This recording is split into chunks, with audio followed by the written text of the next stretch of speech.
Yun, mga kabisdak, no? Magandang balita. So, yun. Una sa lahat, magpapasalamat ako sa inyo. Kung hindi dahil sa inyo, wala itong blessing na ito, mga kabisdak. So, yun. Si AdSense is nag-message na sa atin, no? So, grabe. Sobrang tuwa ko talaga dito, mga kabisdak. Dahil, syempre, napakatagal natin nag-start dito kay YouTube, no? So ngayon lang tayo nagkaroon ng blessing, mga kabisdak. So maraming salamat. Kung wala kayo, hindi tayo magkakaroon ng blessing, no? So yun, maliit pa naman siya, pero yun, sabi nga nila, lahat ng maliit ay lahat ng malaki is nagsisimula sa maliit, mga kabisdak.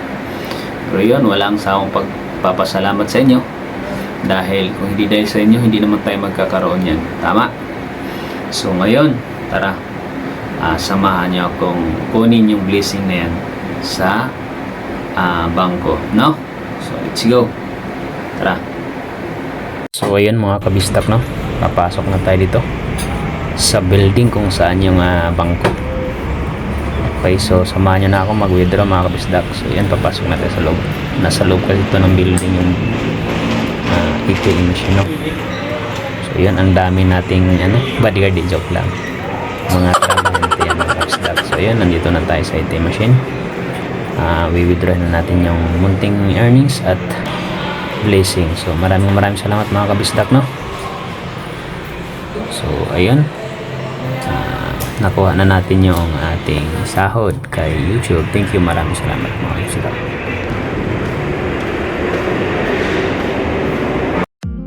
So yun na nga, mga kabisdak, no? Nakuha na natin yung blessing na galing sa taas. At yun, maliit lang naman siya, pero yun, malaking tulong yun sa akin, mga kabisdak.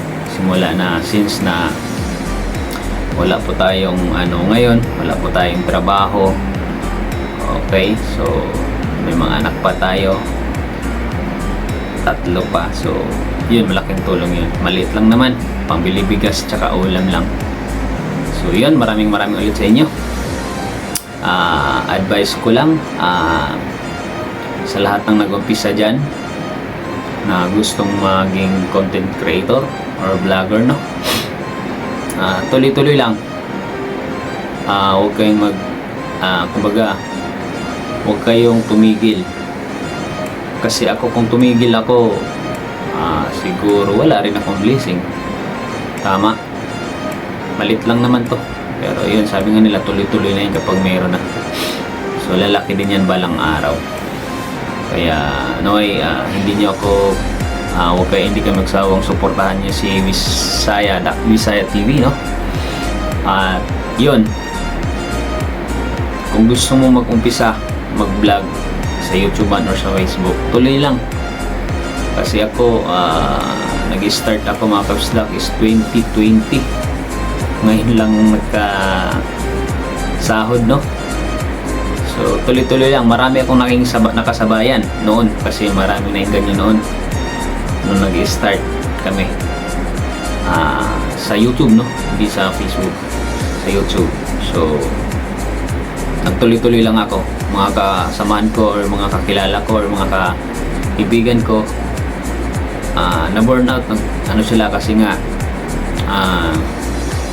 wala, talagang sobrang hirap, lalo sa YouTube. So dati, naranasan pa namin yung palitan ng banana. Alam nyo naman yun, yung unang palitan, kumbaga subscribe to subscribe. So ngayon, bawal na kasi yun. Ngayon, paano umangat yung subscriber natin? Kasi sobrang hirap talaga, kasi ang requirements talaga dito pag nag-umpisa ka kay YouTube is dati 1,000 subscriber yon, tapos at least 4,000 watch hour. Sobrang hirap kasi siyempre kakasimula lang natin, wala, pag nag-upload tayo ng video, wala pong nanonood. So ginagawa namin is watch to watch, pero bawal na po yun, nadiditikin. So meron pa nga akong kaibigan, kasi maraming nang i-scam mga kabisdak. May kaibigan pa ako na bumili siya ng watch hour. na piso. Ano yun halagang 4,000 pesos, 4,000 din yung watch hour na kukunin daw. Yung pala parang spam, yung may tawag dun Bumili siya ngayon kasi gusto niya mabilis na ma-monetize. Akala niya ganun lang kadali, na pagdating ng pagka-monetize mo is magkasahod ka na, which is mali pala yun. So yun, ngayon bumili siya, nagkaroon siya nun. Ang galing nung nagbenta online niya, nakilala yun kasi nga moron sa online kami dati kasi may mga group, GC kami dati. So nangyari, bumili siya. So yun, nag-pop up naman dun sa account niya, meron siyang watch hour. Tapos ngayon bumili pa ulit siya kasi nga 500 lang subscriber niya dati, ginawa niya, bumili siya ng 1,000 subscriber. So halagang 2,000 yun, gumastos niya siya siguro mga 6,000 mga lahat yun. So yan, nag-pop up dun sa sa account niya, tumaas yung niya, subscriber, nagkaroon din siya ng watch hour na 4,000. So ngayon na-monetize siya. Ngayon syempre i-review ni YT, ni Lulo, no? So nangyari, spam pala siya, nadali siya. Na-monetize naman siya pero ilang araw nawala kasi na-detect, nawala, nasayang ang pera niya. So yun, na-burn out, tumigil, nawala, hindi, tumigil na siya.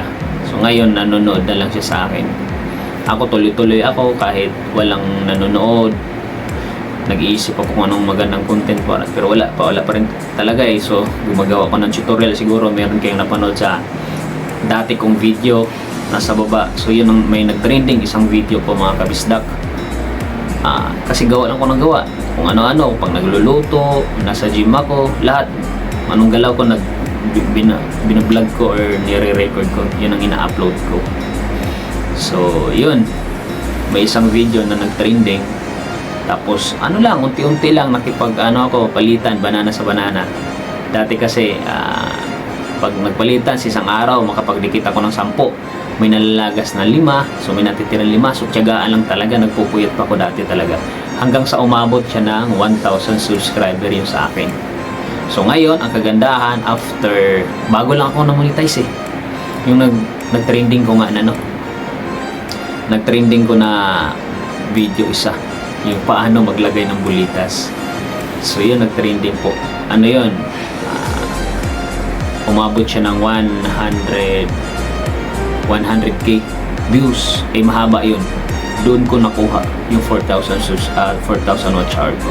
Doon ako na-monetize. Grabe, tuwa ko nun mga kabisdak. Pero ito pa, advice ko sa mga nag-umpisa, gusto mag-umpisa mag-vlog or kay YouTube. Ang nangyari, na-monetize na ako, diba? So minisis na ako ni YT. Akala ko ganun lang kadali. After monetization is magkakaroon na kaagad akong sahod. Hindi pa pala, grabe. So ngayon, na-monetize na ako. So ang nakalagay doon, so dapat pala after ma-monetize, magkakaroon ka ng earnings mga kabisdak na $10 at least. After nun, pag na-reach mo na yung $10 is papadalahan ka na ng yung verification or verification pin na ipapadala sa tawag nito sa atin or sa post office. So yun, tagal yun kasi ang mga video ko wala namang nanonood, may nanonood 40 katao, ganyan, pero mahigit 1,000 na yung subscriber ko. So yun, tuloy-tuloy lang ako, tuloy-tuloy hanggang sa na-reach ko yung $10. After nun, syempre baguhan, wala akong alam. So dapat pala yung pin verification, yun kasi yung palatandaan na totoong tao ka na gumagawa ng channel na ito. Ganun si YouTube, kailangan ng verification pin para i-verify mo doon sa account mo. So ngayon, may nakalagay pala doon is for 4 months. Previous video kong ginawa nito tutorial, paano yun. So ngayon, ulitin ko pa rin pasabihin sa inyo para aware po kayo. So nangyari sa akin, yun, for 4 months lang pala yun, may expired pala yun. So ngayon, punta ko sa wala talaga. So nagme-message na naman sa akin si YT, si AdSense, na kailangan ko nang ma-verify kasi pagka hindi ko mailagay yung pin verification, or hindi ko ma-verify yung account ko is mag-i-stop yung revenue, yung earnings. So yun, tuloy-tuloy nag-upload pa rin ako hanggang sa umangat na siya ng tungtuan ako nun, meron akong $20 na.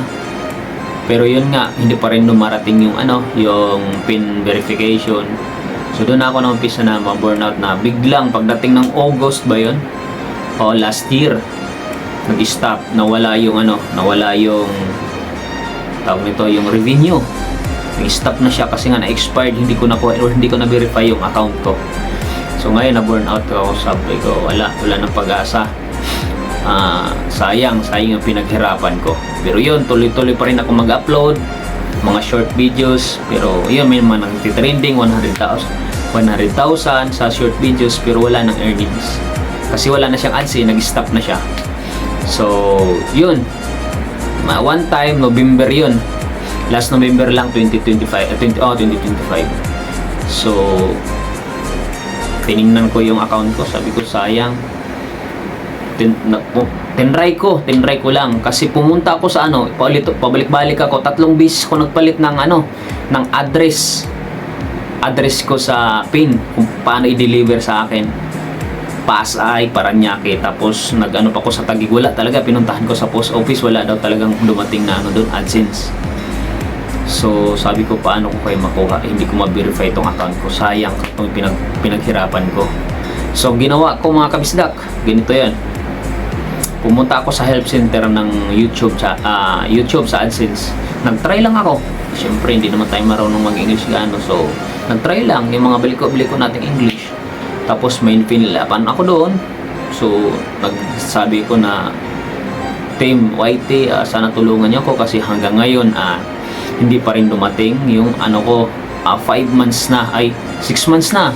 Burnout ako noon, nawalan ako ng gana kasi sayang group, sobrang pinaghirapan, ilang years yung pinaghirapan ko, tapos ganun lang, walang mangyari. Tapos meron ako akong $20 doon, so nanghinayang ako. So yun, ang nangyari nun mga kabisdak, tinry ko lang. So may form ako nung pinilapan, ganyan. Tapos nanghingi sila ng ID ko, ganyan. So yun pala, may previous ako nun, may video kong ginawa na i-scroll down nyo sa baba. So yun, pero yun, ito panoorin pa rin. Tinry ko lang, help center doon, lahat nag-submit ako ng yung personal info ko. Tapos nanghingi sila ng ID, sinend ko rin. Kinabukasan nagulat ako, nag-message sa akin yung YouTube na verify na. So salamat daw sa yung pinadala kong info ko, tapos yung picture ko. Grabe po, pagtingin ko meron ng ads ulit yung mga ko. Tapos yung revenue bumalik na ulit, nag-green na ulit siya. Grabe, tuwa ko doon mga kabisdak. So yun, doon sobrang gigil ko, upload ako ng upload. So kaya ngayon nagkakaroon na tayo ng blessing. So yun, maraming salamat kasi nagkaroon tayo ng blessing. Maliit pa naman, pero yun.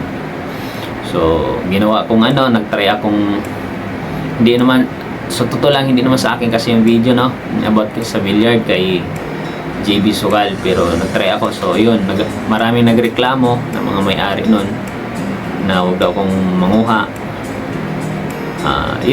Susundin man natin kasi nga dahil sa inyo na-reach natin yung $100. So yun kaya nagka-blessing tayo ngayon. So yun lang, maraming salamat. Gagawa tayo ng ibang nag-iisip ko ngayon ng ibang gagawin content dito sa YouTube. Nandyan pa rin kayo susuporta sa akin mga kabisdak. So yun lang, maraming salamat. Advice ko sa mga nag-umpisa, kung gusto mo mag-umpisa, yung DPSY mo, bakit gagawin mo si YouTube? Ako kasi DPSY ko, bakit ginawa ko si YouTube is gusto ko pagdating ng panahon is makakatulong ako sa ibang tao. Kasi yung gusto ko ngayon, pagka nagkaroon ako ng pera, is pupunta ako sa mga bundok or pupunta ako sa lugar namin, maraming silang kahit maliit lang na bagay na gusto kong tumulong, yun ang gagawin kong content. So kayo, at syempre yung DPSY ko is para sa pamilya, at lalo ngayon may mga anak ako, so para sa mga anak ko. So yun, yung DPSY mo, bakit gagawin at mag-start ka dito? Tuloy-tuloy lang, huwag kang mag-burnout. Gawin mo lang siya sa umpisa, gawin mo lang siyang habit or doon ka lang, mag-enjoy ka lang sa mga ginagawa mo. Huwag mong isipin yung earnings or monetization. Magugulat ka lang darating ng panahon na ma-monetize ka. Ganun ang nangyayari sa akin. Nag-enjoy lang ako, pero yun, dumating may ano.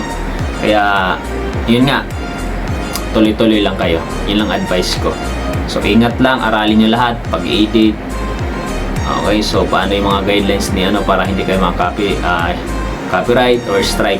Ingat kayo hanggat dito kasi kahit monetize ka na, hindi ka makakaligtas sa YouTube. So dapat original lahat yung gagawin nating ano content, no? So yun lang, maraming salamat mga kabisdak. Okay, hindi kayo magsawang suportahan si Bisaya ko. Darating ang time, ibabalik ko rin sa inyo yung blessing, no? So gagawa tayo ng ano na makatulong din sa ibang tao. So thank you, maraming salamat. God bless lahat sa inyong lahat.